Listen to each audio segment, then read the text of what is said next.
Fact number 1, మన teeth ఉంటాయి కదా, అదే మన మొత్తం బాడీలో ఏ పార్ట్కి దెబ్బ తగిలినా అది మళ్ళీ హీల్ అవ్వగలదు. దానికి ఆ కెపాసిటీ ఉంటుంది.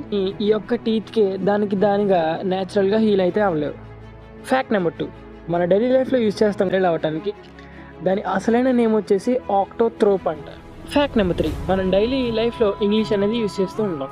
అదే ఇంగ్లీష్లో వర్డ్స్ కూడా ఉంటాయి. మ్యాక్సిమం మనం యూజ్ చేసే పెద్ద వర్డ్స్ 15-20 ఆల్ఫాబెట్స్ ఉంటాయి. కానీ ఇంగ్లీష్ హిస్టరీలోనే పెద్ద వర్డ్ వచ్చేసి 1,89,819 లెటర్స్ అన్నమాట. అండ్ ఇదే హైయెస్ట్ కూడా.